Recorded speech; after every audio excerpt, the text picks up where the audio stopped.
نہیں بھیجو گے تو مسلمان نہیں رہو گے، مسلمان ہوگے تو آگے شیئر کرو گے، نبی پر ایمان ہوگا تو آگے روزہ نہیں رکھتا تو بھی وہ کافر نہیں ہوتا۔ ایک مسلمان نماز نہیں پڑھتا، صحیح ہے، تو وہ غیر مسلم نہیں ہو جاتا، مسلمان۔ علامہ صاحب ایک سوال یہ تھا کہ جس طرح ہم فیس بک یوز کر رہے ہیں، سوشل میڈیا کا تو ویسے ہی دور ہے، تو اس میں ہم جو ہے مطلب فیس بک دیکھ رہے ہوتے ہیں تو اس میں کہیں لکھا ہوتا ہے اگر آپ مسلمان ہوں گے تو اس کو شیئر کریں گے، چاہے اب وہ کیا چیز ہے کیا نہیں ہے، تو پھر اس سے چلیں اگر ہم اس کو شیئر کرتے ہیں یا نہیں کرتے تو ایک وسوسہ پیدا ہوتا ہے دل میں کہ کیا ہمیں یہ کرنا چاہیے کہ ہم واقعی اس طرح ہے، یہ اچھی بات ہے یا بری بات ہے، تو اس میں کیا مطلب سوچنا چاہیے، کیا کرنا چاہیے؟ اصل میں ایک تو بات یہ ہے کہ مسلمان ہونے نہ ہونے کا تعلق اس چیز سے تو نہیں ہے نا۔ اللہ پاک نے جس چیز کا انسان کو مکلف بنایا ہے تو وہ لازمی ہے۔ اللہ پاک نے انسان کو مکلف نماز کا بنایا ہے، اسی طرح نماز کا پڑھنی کوئی چاہیے۔ سوال ایک آ مثال گیا، میں سمجھانے کے لیے بتا رہا ہوں، نماز پڑھنا فرض ہے۔ ایک مسلمان نماز نہیں پڑھتا، صحیح ہے، تو وہ غیر مسلم نہیں ہو جاتا، مسلمان رہتا ہے۔ ہاں نماز کا انکار کرے تو غیر مسلم ہو جائے گا، لیکن اگر کوئی بندہ نماز نہیں پڑھتا، پڑھنی چاہیے، فرض ہے اس کو، نہیں پڑھتا تو غیر مسلم نہیں ہوتا۔ روزہ رکھنا فرض ہے، اللہ نے مکلف بنایا اس کا، روزہ نہیں رکھتا تو بھی وہ کافر نہیں ہوتا۔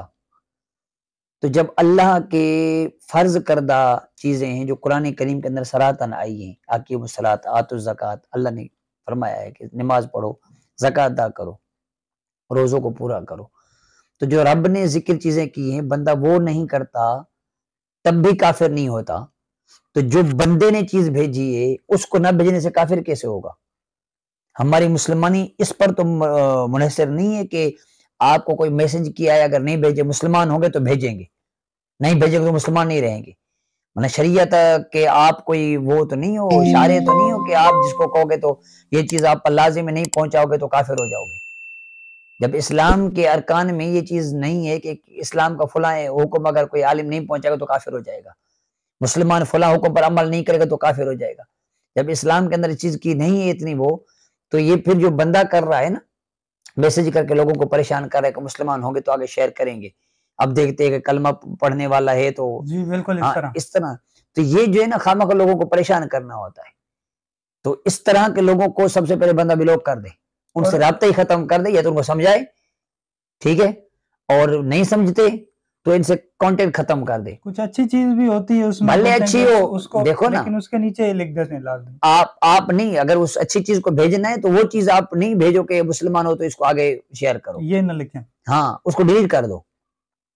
صحیح، ایسی چیز جو ہو نا اس کو ڈیلیٹ کر دو، لکھا ہو کہ اگر اس کو آپ آگے فارورڈ نہیں کرو گے، آگے شیئر نہ کرو تو آپ مسلمان ہوں گے تو آپ کریں گے، تو جس میں اس طرح کی باتیں آپ آگے بھیجیں گے تو دوسرا مسلمان پریشان ہوگا، پھر آگے بھیجیں گے اور مسلمان پریشان ہوں گے۔ تو بہتر یہ ہے کہ بھائی ایسی چیز ہے تو اسی ٹائم ڈیلیٹ کر دو، صحیح ہے۔ اسی طرح کوئی آپ کو قسم دیتا ہے کسی چیز کی، بھائی یہ اگر یہ چیز جو ہے نا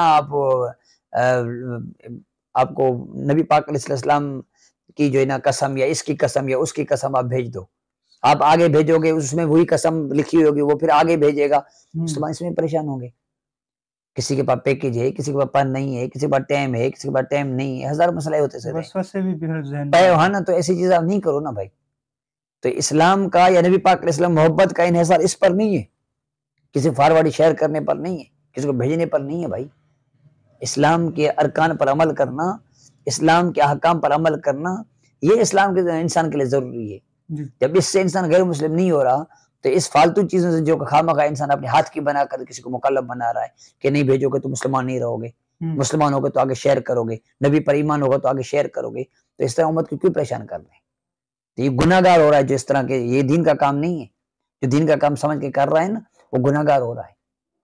اس طرح کسی کو پریشر نہیں دینا چاہیے، پریشان نہیں کرنا چاہیے۔ جزاک اللہ۔ آمین۔